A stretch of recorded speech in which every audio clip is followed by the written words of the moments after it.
Хэрвээ чи цус сорогч, хүн чон бас чөтгөрүүдийн ертөнцийн талаар сонирхдаг бол энэ бичлэгийг заавал үзээрэй. За тэгээд өнөөдөр би та нарт 2013 онд гарч байсан адал явдалт инээдмийн төрлийн Bloodlight гэх нэртэй анимыг ярьж өгөх болно. Манайхан даардаг юмнуудаа дараад бүгдээрээ бичлэг рүү орцгоё.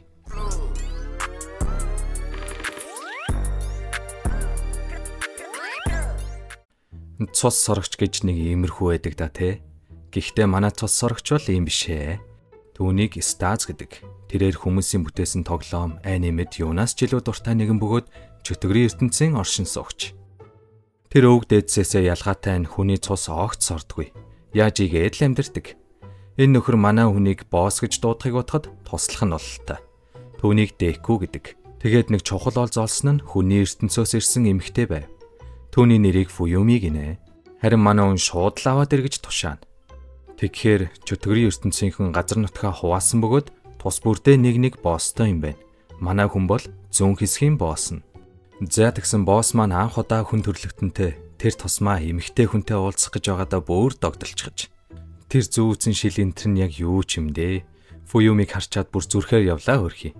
Энэ үед манайхны газар нутаг дээр энэ нэг ягаа үст зөвшөөрлгүй наймаа хийж байгааг нь хараад болиулах гэтэл өнөөгч нь үнэндээ энтхийн босстой тулдах гэж ирсэн юм байна. Харин манай хүн аниме цуврал энтэр ярьчихсан сууж байхад нь утсан дуугарч "Боссоо, энд нэг нөхөр манай хүнийг бүр яг аллаа. Гялс гараад ирээ." Гэхэд манай хүн "Одоо ёстой хот өөртөө харгал. Би завгүй байна" гэд утсаас алгачихна. Чөтгөрийн ертөнцид газар нутгийн боссыг ялж чадсан хүн дараагийн босс болтго юм байна л да. Тэгсэн харин Fuyumi манай хүнийг бусаддаа тусалсан дээргүй юу гэд хөөхөн харсан чинь Staz-ын доторх араатан нь сэрнэ. Тэгээ зүгээр чи хэлж байгаа бол ёстой тэгэлгүй яах вэ гэд нөгөө идрүүгөө явж байхад нь энэ нэг юм зөрөөд дээшилж байсныг анзаарсангүй. Staz маань цус сорогч гэдэгтээ тийм ч дуртай биш юм байна. Энэ ягаа үст мэтийн дайсан бол манай үний эсрэг юу ч биш юм байна өө. Зүрхийг нь хаг базаад GG. Staz уг нь Fuyumi-тэй сайхан найзууд болондоо гэж бодсон шигэ буцаад гэртээ ортол Fuyumi талигч болжээ хөрхий. Гэхдээ сүнс нь алга голоогүй байсан боловч Staz маань түүнийг харчаад түрүүнийг шигэ догдолсонгүй. Тийм болохоор заавал буцааж амьлуулах арга болно гэж амладаг. Тэгээд амьлуулах арга хайж байгаа нь ингээд лууд бөмбөлгийн манга уншаа твтж яах юм. Тэгснээл нэг арга олчлоо. Луу гарч ирээд 3 хөсөл гэсэн чинь харин Fuyumi "За бэж би энд яаж ирснээ санчлаа" гэд манай хоёр ярьсан газар нь хамт очоод хартал өнөөх нь орон зайн шидийн хөшиг байдаг. Энийг зөвхөн тусгай чадвартай хүмүүс л ашигладаг шид юм байна л да. Энийг харсан Staz бүр хүний ертөнцид очих боломжтой боллоо гэд бөөм баяр. Тэгээд энэ хаалга бол маш аюултай. Чи ганцаар явж болохгүй гэснээр Fuyumi-тэй хамт маргааш явхаар болноо. Энэ бол манайхны байнга суудаг паб. Харин энэ амтан бол даалдыг харах чадвартай. Түүнийг Mamajiro гэдэг бөгөөд Fuyumi-г сүнс чигээрээ хүний ертөнцид очиж чадах нь уу гэдгийг л шалгуулахаар ирж. Гэтэл Fuyumi-г хүний ертөнцид нэвтэрч чадах боловч удаан байж бол чадахгүй гинэ. Тэгээд Staz бас явнаа гэхэд "Босс байхгүй бол бид нар яах юм?" тэргээд бөө юм болж байхад гаднаас туслах нь нэг шинэ хүн дагуулж ирнэ. Түүнийг Yoshida гэдэг бөгөөд бүлгэм дэлсмээр байна л гин. Харин Mamajiro ч "Одоо тэгээд яах юм бэ?" гэл гонгиноо л. Тэгсэн чинь Staz "Би тэгвэл босс байхаа боллоо. Өөр хин ч босс болчихгүй юу те?" гэд энэ нөхөрлөө харсан чинь энэ Yoshida ч хүний дүр төвөрч чаддаг юм байна. Тэгээд Yoshida бүлгэмдээ элсүүлж аваад өөрийнхөө оронд үлдээж Staz маань мөрөөдлөө биелүүлж хүний ертөнц рүү явхаар болдог. Ингээд маргааш ч болж манай хоёр нөгөө шидийн хаалгаар ортол Fuyumi-гийн өрөөнд ирчихдэг. Тэгсэн чинь Staz "Энэ шорон юм уу? Эсвэл бясалгал хийдэг өрөө юм уу?" Чихшгээ бас муухай хэлж байгаа шүү. Тэгээд ямартай ч эхлээд Fuyumi-гийн сургууль руу явхаар гарах гэж байтал аав нь манай хоёрыг харчаад "Вэ наадах чинь юу юм? Чи ер нь яагаад хичээлдээ яваагүй юм бэ?" гэл бөөр. Тэгсэн чинь Staz өөрийнхөө соёоноос ялгардаг шингэнээ цацаад ховстчихдаг. Fuyumi одоо хүн биш болсон болохоор чөтгөрүүдийн дүрмээр хүний ертөнцид анхаарал татахгүй чимээгүй явах ёстой гэж хэлснэ. Өөрийнх нь байгаа байдлыг харал та. Тэгснээ болохгүй бол нөгөө шингэнээ цацаал аргалчдیں۔ гинэ. Тэгээд Fuyumi-гийн сургуулийн бүх хүн рүү цацчихдаг. Ховсны нөлөөгөөр найзууд нь хүртэл түүнийг өчигдөр сургууль дээрээ ирээгүй гэдгийг мартаад ирсэн юм шиг л ярьж байдаг. Энэ нь Fuyumi-д хүн дээр туссан ч гэлээ Staz маань түүнийг эргэж хүн болох хүртэл асуудалгүй байлгахын тулд ийм зүйл хийж л дээ. Тэгсэн гинэт Фуюми хөл гарнаасаа эхлээд алга болж байхад нь Стаз өөрийн цусыг түүнд өгч хөл гар нь буцаад хэвэн болдог. Гэхдээ ингэж цусаа өгөх нь Стазыг их ядраадаг болохоор буцаад чөтгөрийн ертөнц рүүгээ явхаар Фуюмигийн дэртэл нэг өрлөггүй зочин. Энэ хооронд Ёшида ч боссийнхоо гэрт дураараа дөргиж байхыг энэ эмэгтэй харж байх бөгөөд орон зайн шид ашигладаг шидтэй юм байна. Түүний нэрийг Бэл гэдэг. Тэр бол орон зайгаар шилжиж явдаг эрдэнсийн ангууч. Стаз түүнийг энэ бүхнийг зохион байгуулж албаар тэр хөшгийг тэнд үлдээсэн гэж боддог. Гэтэл Бэл яг үнэндээ хөшгөө хэрглчээд хаахыг хүссэн боловч хаагдalгүй тэнд үлдчихсэн гэдгийг нь мэдээгүй. Гэхдээ хөшгийн дураараа ашигласан болохоор манай хоёроос мөнгө нэгдэг. Тэгээ бүр мөнгийг өгөхгүй бол Стазыг энд байгааг өөр босст хэлнэ гэхэд манай хүн ууралсан ч шууд нэг тийш шилжүүлчихнэ. Энэ бүр хүрээтэй л бол юу ч байсан хамаагүй ашиглаж шилждэг юм байна. Тэгээд Стазыг нэг газар очиод юм аваад иргээд явуулчихна. Тэр газар нь харин чөтгөрийн ховцос зардаг газар байх нь тэр. Түүнийг байхгүй хооронд Бэл Фуюмид үнэндээ өөрөө энэ хөшгөө хааж чадахгүй байгаагаа хэлдэг. Хэн нэгэн түүнээс хөшгийг хулгайлж аваад хаа нэгтээ нээгээд орхичихсан болохоор заавал нээсэн хүн нь буцааж хаадаг юм байна. Харин Бэл тэр хүнийг нь хэн гэдгийг мэдэхгүй ч хүчтэй байхаас гарцаагүй. Тиймээс олдгол юм бол заавал нөхрөө болгоно л гин. Харин худалдагч Стазад энэ газрын хамгийн үнэтэй эд бол энэ гэд нэг төрсийг зааснаа өнөөх төрсийг нь өөрөө эзнээ сонгодог ч гинөө. Тэгээд Стаз явж нэг төрсийхний төлөө зодтолтноо. Тэгсэн чинь Бэл гинэт ирснэ. Хүүе чи яагаад төрсийг авах гэж зодтолтоод байгаа гэд Стазын янзыг үзнэ. Харин Фуюми гарч ирээд Бэл чамайг зүгээр шалгасан юм а. Тэр нэг арга мэднэ гэсэн гэхэд Бэл хүн амьлуулах арга гэдэг номыг урд нь хулгайлж байсан. Гэхдээ сонирхолгүй болохоор баруун чөтгөрийн ертөнцид хэн нэгэнд зарчихсан гинэ. Энэ үед харин баруун чөтгөрийн ертөнцид энэ цагаан өстэй нөхөр газар нутгаа тэлж байх нь тэр. Түүний нэрийг Wolf гэдэг бөгөөд баруун хэсгийнхээ босс нь. Манай Стаз болон Wolf хоёр багын найзууд юм байна. Гэхдээ одоо бол хоёулаа өөр газар нутгийн босс болчихсон тул жоохон ярвихтай гинэ. Тийм болохоор шууд Бэлийн чадварыг ашиглаад явчих гэсэн нөгөөх нь юу гээл зөвшөөрөх үү? Манай хүн хүч хэрэглэх гээд өөрөө юм болчих. Тэгээд ямартай ч Мамежирог аваад өөрсдөө баруун чөтгөрийн ертөнц рүү явхаар болдог. Харин Бэл болохоор Стазыг өөрийнх нь шидийг хулгайлсан хүн байж магадгүй гэж сэжиглээд байгаа юм байна. Харин манай эднийг унаа дуудсан гэсэн чинь энэ хоёр тагтаа хүрээд ирнэ. Эднэр нь хурдан гүйдэгч гэлээ мөнгөө удаан тоолдог юм байна. Нөгөө талд Wolf-ийн сугны өснүүд алхахаасаа залхуураад "Боссоо унаа дуудъя" гэж ятхаад байж байдаг. Манай эд амхандаа нутгийн боссуудтай таарахгүй гэсэндээ Мамежирогоор замаа харуултал урд нь яг Wolf тэрэд өөрсдийнх нь дуудсан унаа гэж бодоод хүлээж өгдөг. Тэгснээ зогсох шинжгүй болохоор нь ингээд эвдчихдээ гинэ. За тэгээд хуучны андууд уулзсан гэх шинжгүй нэг эвгүй байна уу да гэтэл за тийм байлгүй дээ. Харин нөгөө Ёшида ч Стазын хайртай фигурыг унгаад эвдчихнэ. Одоо алуулсан. Стаз маань найзаасаа нэг хүн амьлуулах тухай ном танай газар нутгаас хайж олмоор байна гэсэн чинь өнөөх нь үнгүй юм гэж байхгүй штэ өгшөө. Гиснээ шууд л манай хоёр хуучны аргаараа өрсөлдийг гин. Стаз ялбал номыг авна, Wolf ялбал Фуюмиг өгье гинэ. Өрсөлдөх тэмцээн нь харин боулинг юм байна. Wolf бол шидийн хүчээ биедээ хоримтлуулж дайралт хийдэг төрлийн. Харин Стаз бол шидийн хүчээ ялгаруулж холын зайны дайралт хийдэг төрлийн юм байна. За тэгээд яг тэмцээн эхлэх болсон чинь боулинг биш, бокс болж таардаг. Мамежиро бүр "Боулинг гээг юм уу энэ ч одоо ойрын зайн чи яаж ялах гээд байгаа юм бэ?"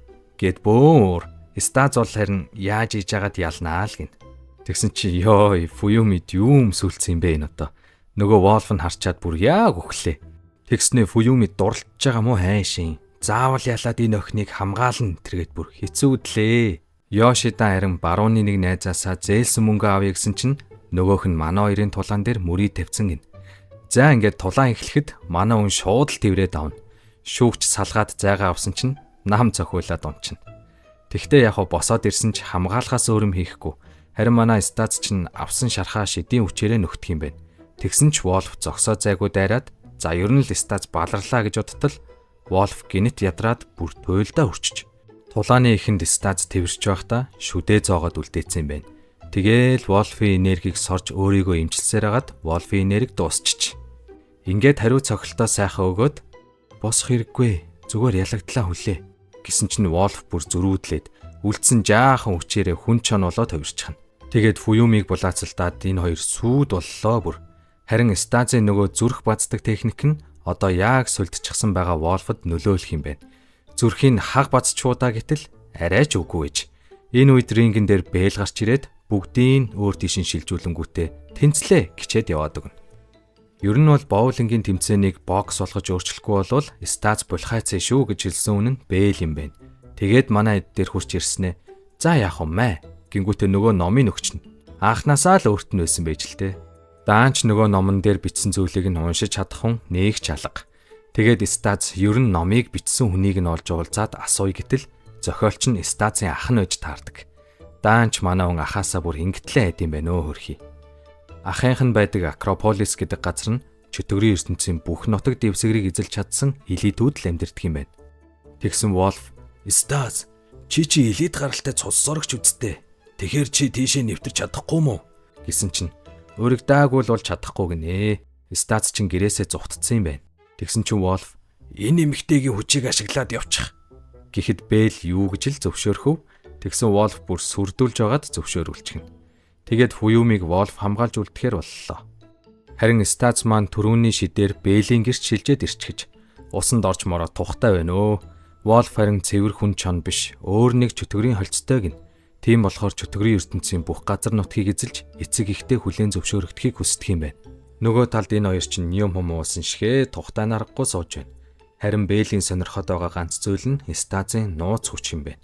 Түүнийг баг багт ах нь янз бүрийн туршилт хийдэг байсан ба дүүгээ дандаа л туршилтын тулаа болгодог байж. Тэгээ зогсохгүй бүр дүүгээ алахыг ч хүртэл оролцсон юм байна. Тиймээс Стац ахыгаа үзэн яддаг болчих. Тэгсэн чинь Бэл Стацыг ах дээрээ очиж наад хүчээ суллуул гэхэд Стац дургүй байсан болохоор "Тэгвэл чи надтай өрсөлд. Хэрвээ намайг барьж чадвал би чамайг эндээс гаргая. Барьж чадахгүй бол чи ах дээрээ очиж наад хүчээ суллуул" гэд шууд өрсөлдөөнөө эхлүүлтэл Стац угаасаа барахгүйгээ мэдж байгаа болохоор буугаад өгчнө. Тэгээд Стац ялагдсан болохоор энэ хоёр Акрополис явхаасаа өмнө хоолнд орохоор болдог. Энэ Бэл ер нь Стацыг сонирхоод байгаа нь бүр ихтэй байгааз. Харин Фуюмид Стацын цус дутагдаад бүр сарнаад эхэлнэ. Ингээд манай хоёр ямартай ч Акрополис дэрлээ. Харин үүнээс цааш Стац ганцаараа явхаар болдог. Тэгээд нэг хүнээс нуугдаад л энэ тэнд мүлхэж байсан чинь нөгөө хүн нь олоод ирдэг. Энэ охиныг Лиз гэдэг бөгөөд Стацын баг дүүн. Нөгөө талд манай эд Фуюмиг хэвэнд нь оруулахаар Франкштейн гэх эрдэмтнийг хайж явна. Харин Лиз том ахтаа сайн эдийч Стацад нилээн дургу. Гэр бүлийнх нь гутам шиг гэж боддөг юм байна. Тэгээд бас энтхийн шоронгийн харгалзагч нь болохоор Стацыг шууд шоронд хийчихнэ. Тэгсэн чинь манай мангар тэнд нь байсан харваас сэжигтэй товчлуурыг очоод дарчихна. Гэтэл өнөөх нь сорилтын товчлуур байж таардаг. Сорилт нь харин энэ хоёр зомбитэй тулалдаж дийлэх ёстой ч Стац энд бүр алуулж өгнө. Нөгөө талд харин Франкштейн чинь Фуюмиг үзээд сүнс хэдий ч цус сорогчтой холилдсон байна. Стацаас авсан энергийг дааж чадахгүй байгаа болохоор сарнаад байгаа юм байна. Гэхдээ Стацаас дахиад хүч авсаар л байх юм бол явандаа цус сорогч болж чадах магадaltaй гэдэг. Энэ хооронд харин Стац мозахист аятай дахин сорилтын товчлуурыг дарсаар л байдаг. Энэ үед том ах нь түүн дээр хурч ирэхэд Стац "Та энэ номыг бичсэн биз дээ" гэсэн чинь ах нь "Гарын үсэг хамаар байгаа мó" гэд бас хөөхөн марцсан. Тэгснээ Стацаас "Яагаад наадхаа сонирхоод байгаа? Яасан охинд дурлцаа юу" гээл. Тэгтэл баг дүүн том ахыгаа Стацад сайн хандаад байгаад нь маш их уурладаг. Том ахтаа магтуулах гэж амхандаа өдий болтол хичээсэн ч тоодгүй ээж. Харин ах нь Стацад хүн амьлуулах аргыг нэг болзолтойгоор зааж өгөхөр болдог. Нөгөө талд харин Бэл хурч ирээд Франкштейнийг худлаа яриад байна. Дахиад өөр арга байгаа ч тэрийг яагаад хэлэхгүй байгаа гэхэд Wolf Франкштейнийг сүрдүүлж эхэлнэ. Тэгээд нөгөө арга нь Фуюмигийн доторх цус сорогчийн энергийг салгаж авах боломжтой бөгөөд сүнс чигээр нь үлдээж болох юм байна. Харин Франкштейнд өөр санаа зовох чухал ажил байгаа болохоор Фуюмиг ирлийцжүүлээд тэр ажилдаа ашиглах гэд хэлээгүй юм байна. Франкштейний санаа зовоод байгаа зүйл болон том ахих нь Стацад тавих болзол хоёр нэг зүйл юм байна. Саяхан Франкштейн нэг хиймэлж өтгөр бүтээсэн чинь нөгөөх нь маш амжилттай. Бүр дэндүү амжилттай болчихсон болохоор хяналтаас гарчиж. Гэтэл Wolf өөрийнх нь газар нутагт гарч ирсэн амьтныг өөрөө зохицуулж өгнө. Харин Франкштейн тэр болтол Фуюмиг сарниулахгүй аргалж байх бөгөөд нөгөө чөтгөрийг дарсны дараа Фуюмиг бүрэн эмчилж өгнө гэж тохиролцдог. Тэгээд Wolf өөрийн шидийн хүчээ хоримтлуулж байдаг тусгай зэвсгээ аваад тулалтахад бэлэн боллоо. Харин Фуюмиг эдгээр шидийн уусмалаар сарниулахгүй тогтоож байх юм байна л та. Энэ үед нөгөө хиймэлж өтгөрч нь хаа сайгүй хүмүүсээс өөртөө таарах эд эрхтнүүдэд цуглуулж явна. Хурдан гүдэг хүнээс хөлийг нь авах жишээ нь. Ах нь стазаас хиймэл чөтгөртэй тулалдахыг шаардсан ч манав ерөөсөө бүтэхгүй гэхэд ах нь түүнд урд нь юу болж байсныг ярьж өгнө. Уг нь стазыг баг байхад ах нь түүний хүчийг нээх оролдлого амжилттай болсон ч жаахан хүүхэд байсан болохоор стазын бие нь хүчээ хянж дийлэхгүй ашиглах бүртээ ухаан алддаг. Бүр өөхөгч аюултай байсан тул ах нь түүний хүчийг сумаар л ацчихсан юм байна. Харин одоо стаз том болсон болохоор түүний хүчийг суллаад өгье гэсэн ч стаз "За юу өгөх вэ бойлий? Өөр аргаар гялсны тохиролцоо хийчий" гэсэн боловч ах нь татгалзаж стазын яагаад ч дийлэхгүй байсан нөгөө хоёр зомбинд стазыг алж болно гэд тушааждаг. Манай стаз энэ хоёрыг дийлэхгүй нь ойлгомжтой болохоор ах нь түүний зүрхэнд зоосон сумаа гаргаад хүчийг нь сулалтал ийм л юм болдг юм да. Тэгээд ахтайгаа тохиролцоо хийж нөгөө чөтгөрийг дарж өгч оронд нь Фуюмиг амьлуулах аргыг заалгахаар болно. Харин Wolf хойд нутагт очсон нөгөө амьтныг хайж байхад нь энэ газрын босс нь гэд нэг гахаа гарч ирээд манай өнрөө дайрч байхдаа гинэт цус нүжтэйгээ холилдоод газарт унахад нөгөө чөтгөр чинь энийг хийсэн байдаг. Энэ ч бас бээл шиг орон зайн шид ашиглаж чаддаг бөгөөд нилээн хүчтэй бололтой. Гарыг нь хугалсан ч нэмэргүй. Учир нь тэр гар хөлөө булчин шүрмсөөр биш шидийн хүчээр хөдлөгдөг юм байна. Wolf маань жинхнээсээ үзэхээр болоод хүн чонуулж хувирна. Гэхдээ түүний энэ хувирал 3 минут л үргэлжилдэг. Энэ хугацаанд түүний хүч маш ихээр нэмэгддэг бөгөөд дайралтууд нь илт хурдан бас хүчтэй болдог. Тэгээд яг чөтгөрийн толгойг тасдах үед стаз ч бас тэнгэрээс унаад ирдэг.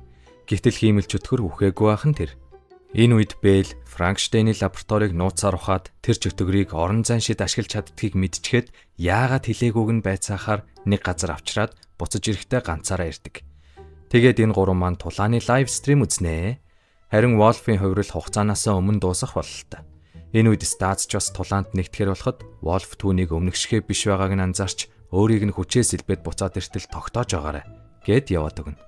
Ингээд стаз хиймэл чөтгөрийн эсрэг тулаан эхлэхэд манай хүн үздэг анимныхаа баатруудыг дуурайж өгөндөө. Саяны дайралтууд нь нөлөөлөг байсан болохоор жинхэнэ хүчээ харуулна гэснэ. Даан чин чөтгөр урлаг ойлгохгүй маа. Тэгснэ манай үнийг шүтээнийхэн техникийг доромжлоод уурлуулчих. Тэгээд стаз өөрийнхөө зохиосон техникийг ашиглаад нөгөөхийг чинь жинхэнэ хашраана. Хамгийн сүүлчийн дайралтаараа нөгөө зүрх бацдаг техникээ эргэлээд дуусгана. Энэ үед Wolf хоцорж ирсэн ч нэг юм гуй гэснэ стазтай тулалдмаар байна гэдэг. Харин нөгөө чөтгөр чинь орон зайн шид ашиглаад зүхтж байхад нь Бэл түүнийг нь ашиглаад бариад авчиж. Тэгээд Франкштейнээс энийг хийхдээ яг ямар чөтгөрийн биеийг ашигласныг асуухад нилээн дээхэн үед Франкштейн дээр өөрийгөө Санта Клаус гэж нэрлсэн нууцлаг хүний илгээсэн цогцос ирсэн бөгөөд тэр нь орон зайн шидтнийх байж. Энэ үед гинт стазын ахтай хоёр хурч ирээд Франкштейнийг хиймэл чөтгөртэй хамт гимт хэрэгтэн гэж үзээд шоронд хордог. Харин манай хоёрын тулаан стазын ялалтаар дууссан байв. Энэ хоёр анх танилцахад стаз тэнгэрээс унж ирсэн бөгөөд Wolf түүнийг хаанаас ирснийг мэдэх болохоор тулдахыг хүссэн ч стаз "Би бүх хүчээ гаргуул чи өгчээ штэ" гэд бууж өгч байсан юм байна.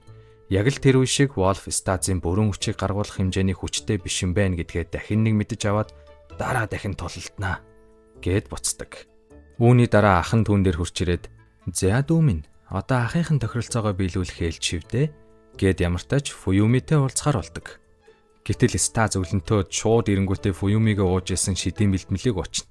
Харин стазын ахыг Брааз гэдэг юм байна. Тэгээд манай хоёрын сарниултыг яаж зогсоодог аргыг харсан Брааз "Энэ чигээр удаан байгаад ч болохгүй" гэд Фуюмигийн өгсөн газар буюу стазын дошин дээр очихоор болно.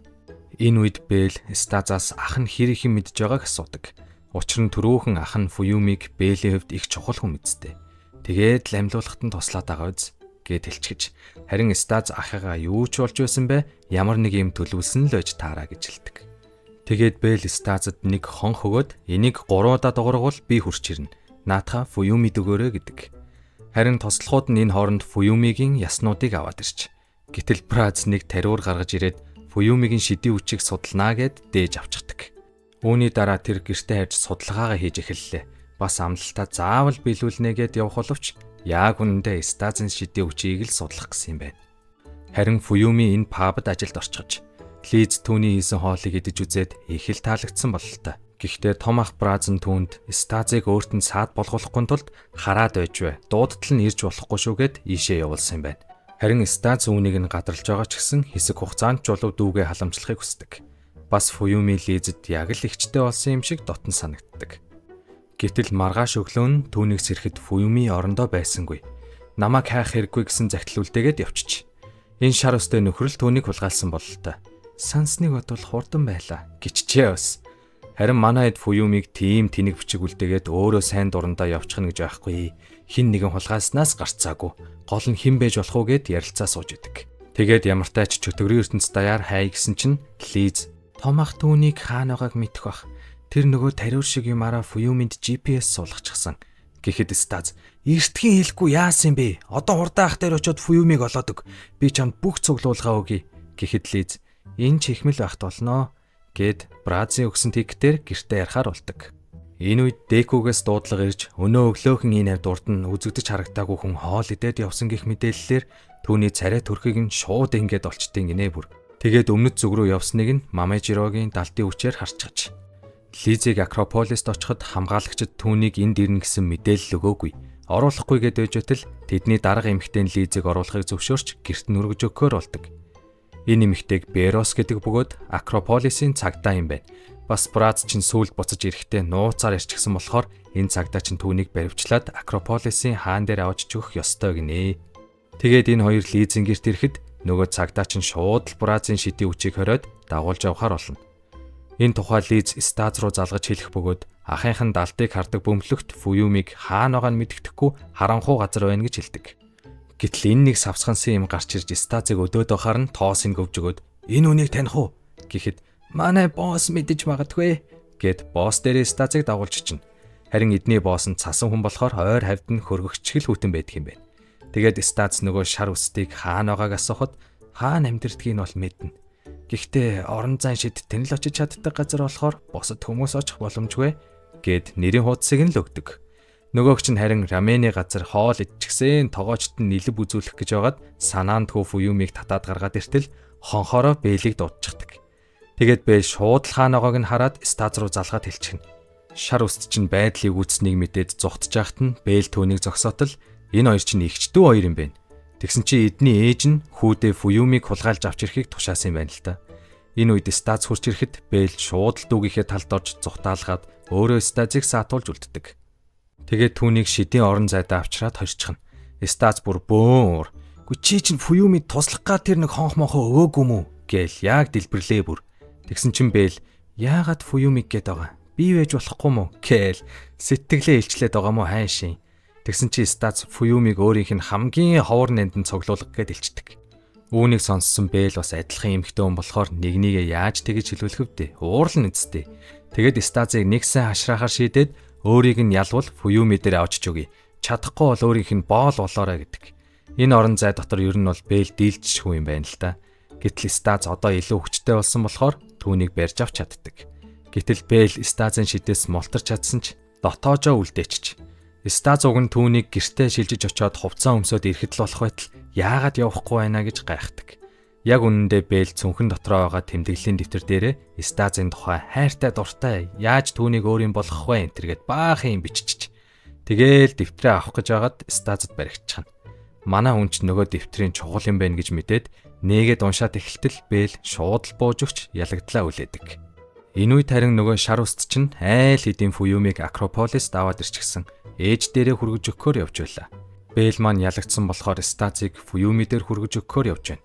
Гэхдээ энэ Бэл чинь Стазад жинхнээсээ сайн болцсон юм байна штэ. Харин Стаз энийг гадралчаад би чиний бодсон шиг сайн хүн бишээ. Би бол муу залуу. Гээл манай залуучуудын өөрт нь сайн болсон царай муутай охтуудад хэлдэг тренд үгийг хэлнэ. Харин олон жилийн өмнө Бразыг баг багт нь энэ хүн чон түүний эцгийг алж хаан ширээг нь булаасан юм байна. Одоо тэр баривчлагдаж хаан дээрээ ирж байна. Энэ залуу бол цагдаагийн ахлах бөгөөд Бразыг хаан дээр хүргэж өгөх юм байна. Харин энэ хөгшин чөтгөр бол одоогийн хаан буюу Бразийн эцгийг алсан нэгэн. Энэ хоёр гольф тоглонгоо ярилцах бөгөөд хааны тушаалаар Бraz доод чөтгөрийн ертөнцийн асуудлыг цэгцэлдэг юм байна. Гэтэл нөгөө хиймэл чөтгөрийн бий болгож ашигласан шидтэн чинь хааны доор ажилдаг нууц ажилтан байж. Харин Бraz хааны нууц ажилтныг хөнөөж хиймэл чөтгөр болохоор доод ертөнц рүү илгээсэн гэдгээ хүлээн зөвшөөрдөг. Энүүгээрээ тэр хааныхаа эсрэг дайн зарлаж байгаа юм байна. Харин Бraz Франкштейн болон хиймэл чөтгөр хоёрыг өөрийн хяналтан доор нэг судалгаа хийлгэж байгаа бөгөөд шинэ хаанаар өөрийгөө биш энэ нэг туршилтын биетийг залгах гэж байгаа юм байна. Гэтэл хаан түүнд 3 хоногийн хугацаа өгөөд тэр хаан ширээнд залгах гээд байгаа юмтнаа аваад ир. Тэрийг чинь би чамтай нийлүүлээд хэдин хэсэг болгоод өгье гэдэг. Харин Брааз тэндээс гарч ирсэн даруйда өөрийнхөө хурууг хазчихна. Ер нь бол цус сорогч гэмтвэл шидэн автоматар ажиллаж шархаа амжилтдаг болохоор шидийг нь хорьсон хүзүүвчин түүнийг эсэргүүцэх үед цагдаа аргагүй байдалд орж Браазын хүзүүвчийг султал унтуулдаг навчаар Беросыг унтуулад өөрөө зүгтчихна. Үүнийг мэдсэн ахлах нь хаан намд үлдээсэн байсан ч хамаагүй Браазыг хайж олж алхаар болно. Тэгээд түүнийг гүйцэж ирээд мөрөгтөл Брааз хар ирчээрээ доороогоо хот руу унчихдаг. Тэгээд Лиз рүү залгаад цүнхээ аваад хурдхан шиг энэ түрээдэр гэдэг. Уг нь Брааз зүсээ хувиргаж зүгтсэн боловч энэ жижигхэн луу шиг юм нь бүр амар мөрддөм байна. Брааз зүгтсаар байгаад зам ухартахад ахлах нь олж ирээд түүнийг байцаана. Тэгээд хаантай юу ярьсныг нь асуухад Брааз өөрийн шидийн хүчээрээ нөгөө унтуулаад орхисон Беросыг эндээс байсан ч алж чадсан шүү гэд ахлахыг нь сүрдүүлээд ярилцахыг санал болгодог. Тэгээд энэ хоёр тайвшраад хэсэг ярилцаад суух зураа Брааз хааны эсрэг өшөө авахар төлөвлөж байгаа тухайга хэлтэл нөгөөгч нь Браазыг хөлдөөчгдөг. Гэтэл яг энэ үед Лиз хурч ирж ахыгаа аварнаа. Тэгээд шууд л шилжих шид ашиглаад зүхтаж чаддаг. Нөгөө талд харин Фуюмийн хоёр эднийг ч төрж ирнэ. Гэтэл эдний гэрийн үйлчлэгч нь манай Фуюмигийн аавтай яг адилхан чөтгөр байдаг. Тэгээ Фуюмигийн хувцсыг солиод байж байтал Бэл Стац хоёр хурч ирдэг. Гэтэл Стац Фуюмид одоохондоо намайг танихгүй хүн шиг вэ. Би Бэлтэй үерхэж байгаа. Кэж авдیں۔ Гэхдээ энэ зүгээр л төлөвлөхөө үйж. Ээж нь Стацын тухай Фуюмиг авч явахаар ирснийг нь мэдчихвэл баларна гэсэндээ л ингэж байгаа юм байна. Тэгээд бүгдээрээ хувцас сольж гангарч аваад ээж дээр нэртэл Фуюмиг шууд л тэрч аваад "Миний Фуюми" энтэр гэд. Харин гэрийн үйлчлэгч нь Стацыг шууд таньснаа "Ах чинь таны тухай ярьсан. Танаа ах манай эзэгтэй хоёр чинь чааталдаг найзууд ахгүй юу?" гэж авсан. Тэгэхээр ээж нь айл хэдийн Стацыг мэдэж байж. Тэгснээ "Ами түүний цус уумаар байвал миний хийгүү" гэсэн чи Стац бүр яг анх Фуюмиг харсан шигэ догтлоод эхэлнэ. Тэгээд ээж нь манай эдэд нэг түүх ярина. ертөнцийн хаан ихтэй чамтай адилхан хүн байгаа. Тэр хүнтэйгээ тааруул үхдэг гих яриач байдаг. Бэлийг баг байхад ээж нь хаяа хүний ертөнцид очиж амттан авдаг байж. Гэтэл нэг өдөр тэр дэлгүүрт нь Фуюми ээжтэйгээ явж байхад нь таартал хоёр адилхан хүн бие биенээ харцгаж энийг Doppelganger буюу германаар хувилбар гэсэн утгатай шүү guys, окей? Тэгээд чөтгөрийн ертөнц болон хүний ертөнцийн хоёр ижилхэн хүмүүс бие биенээ харсан цагаас эхлээд нийлж нэг хүн болчихдог юм байна. Үүнийг сонссон Стац тэнэг юм яриад байхаар нь түүнийг нэг тийш нь цөлчгдөг. Гэтэл тэнд нь 3 толгойтой луу өөрийгөө энэ орон зайн эзэн гэснээ хүн төрхтэй болчихно. Энэ кул бро бол Бэлийн аав нь бөгөөд их нэртэйгээ удаан ярилцсны эцэст Фуюмиг өргөж авахар болсон юм байна. Харин 14 жилийн өмнө Фуюмигийн аав энэ хоёр ихнэрээ булаацалдаж байсан бөгөөд аль альных нь ихнэр нэг хүн болчихсон болохоор одоо яамаар ч юм бэ. Тэгээд эцэст нь Фуюмигийн аав буулт хийж охиноо хүний ертөнцид ганцаараа өсгөхөр болсон байдаг. Түүний хэлсэн үгнүүд нь энэ борогийн сэтгэлд одоо болтол хоногчсон тул Фуюмиг эргүүлж хүн болгоод хүний ертөнц рүү аль болох аюулгүй буцаамаар байгаа юм байна. Гэтэл энэ брод Стазын ах нь Фуюмиг зөвхөн Стазын төлөө л амьлуулж өгнө гэсэн болохоор Стазын жинхэнэ зорилгыг л мэдмээр байгаа юм байна. Харин Стаз Фуюмиг амьлуулчихад цусыг нь сорох үгүйгээ өөрөө ч мэдэхгүй байна гэж хэлдэг. Тэгээд энэ хоёр шилжээд кул борогийн өрөөнд ирэхэд Стазад хараалын хүч шингээсэн бөмбөлөг өгөөд Фуюмиг зөвшөөрсөн үед л эндээс авч гарна. Бас түүнийг зөвшөөрсөн үед л цуснаас нууж болно гэх амлалт аваад Стазад идүүлчихдэг. Гэтэл энэ яг үндэ хараалтай бөмбөлөг биш зүгээр л унтуулдаг шид байсан байж. Энэ бороо Фуюмигийн ааваас дахиж хайртай үнийг нь булаамааргүй байсан болохоор Фуюмиг явахыг зөвшөөрсөн юм байна. Нөгөө талд харин Стазыг байхгүйг мэдсэн өөр бүлэгмийнхэн газар нутгийг нэзлэхээр ирээд бүр бөө юм болж байдаг. Гэтэл Дэку Йошидад хуурах хэрэггүй дээ гэж хэлээд өөрсдөө аргалахаар болно. Хэдийгээр босс нь байхгүй ч гэлээ манай эд өөрсдийн хүчээр газар нутгийн амжилттай хамгаалж чаддаг. Харин Волфыг хөөж явуулсан аав нь одоогийн чөтгөрийн хаан юм байна. Тэгээд Волф тулаан бүртээ хувирахгүй тулдаж өөрийн хүчээ нэмэгдүүлнэ гэж байтал түүн дээр Акрополисоос захидал ирдэг. Нөгөө талд харин манай Стаз нөгөө хараалтай бөмбөлөхөнд бүр итгэчихсэн. Фуюмитэй амар болгоомжтой харьцаж энтер. Тэгснэ эндээс гармаар байна уу гэд Фуюмигээс асууж байгааг нь манай бороо их нэртэйгээ харж байх бөгөөд одооноос бүх хэцүү зүйл эхлэн шүү. Та хоёр бэлтгэлтэй л байгаарай гэдэг. Харин энэ үед нөгөө туршилтын бийц сэрэхэд Брааз тавтай морил аваа гэж хэлснээр аним маань дуусж байгаа. За guys, тэгээд энэ удаагийн аним таалагдсан бол лайк, subscribe дарахаа мартав. Дараагийн анимаар тун удахгүй уулзтлаа. Түр бай.